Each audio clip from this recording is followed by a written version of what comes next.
بسم اللہ الرحمن الرحیم۔ ایک بڑا عجیب اور دلچسپ واقعہ ایک ساتھی نے سنایا۔ وہ میرے پاس آئے تھے تو مجھے کہا کہ میں 2-3 سال سے پریشان ہوں بہت زیادہ۔ میں نے پوچھا کہ آپ کو اندازہ ہے کہ جب پریشانی شروع ہوئی تو کوئی یاد ہے کیا وجہ تھی؟ اس نے بڑا عجیب اور دلچسپ واقعہ سنایا، آپ اس کو ضرور سنیے گا۔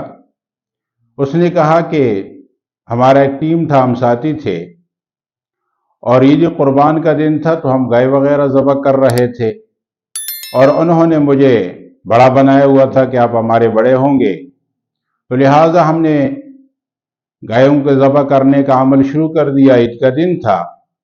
کہتے ہیں کہ میں عصر کے ٹائم اپنے گھر آیا، اور گھر جب میں آیا تو میں تھوڑی دیر کے لیے لیٹ گیا، تھکا ہوا تھا۔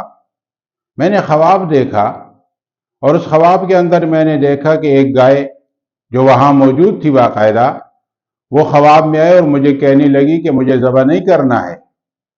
وہ کہتے ہیں میں نے اسے کہا کہ ہم نے تو آپ کو لیا ہے ذبح کرنے کے لیے۔ اس نے کہا نہیں، میں گائے نہیں ہوں، مجھے ذبح نہیں کرنا ہے۔ یہ کہتا ہے کہ میں اس کو کہہ رہا تھا کہ نہیں، ہم تو آپ کو ذبح کریں گے۔ بہرحال خواب کا منظر تھا۔ وہ کہتے ہیں میں نے خواب دیکھا، پھر میں جب جاگا تو لہٰذا ہم چلے گئے۔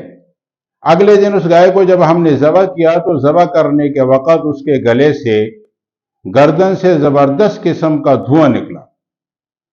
کہتے ہیں کہ سب ساتھی دیکھ کر حیران بھی ہو گئے، لیکن چونکہ ہم عمر ہوتے ہیں، مستی بھی کرتے ہیں، مذاق بھی کرتے ہیں، تو انہوں نے کہا کہ گائے نے سگریٹ پیا ہے۔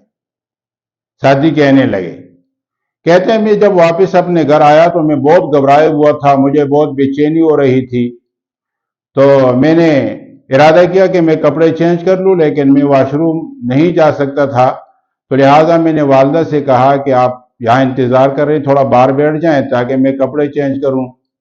کہتے ہیں میں گیا، لیکن بہت مشکل سے میں نے کپڑے پہنے، واپس آیا، اور اس کے بعد سے پھر مجھے باقاعدہ وہ جو گائے تھی وہ ایک عورت کی صورت، اور اس کے بال جو تھے وہ پاؤں اتنے لمبے تھے، پاؤں تک تھے، اور وہ مجھے نظر آتی تھی۔ کہتے ہیں یہاں تک کہ میں جہاں بھی چلتا تھا وہ عورت میرے ساتھ چلتی تھی اور مجھے باقاعدہ وہ دکھائی دیتی تھی۔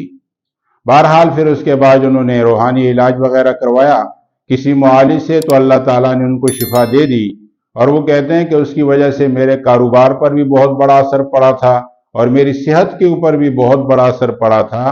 تو لہٰذا علاج کرنا یہ سنت طریقہ ہے، لیکن یہ بات یاد رکھیں کہ آپ اپنا اگر کوئی جسمانی تکلیف ہے تو میڈیکل بھی دیکھیں، اس کو چیک کریں، روحانی بھی چیک کریں، تاکہ علاج بھی صحیح طریقے سے ہو سکے، رہنمائی بھی صحیح طریقے سے ہو سکے۔ اللہ تبارک و تعالی ہماری حفاظت فرمائے۔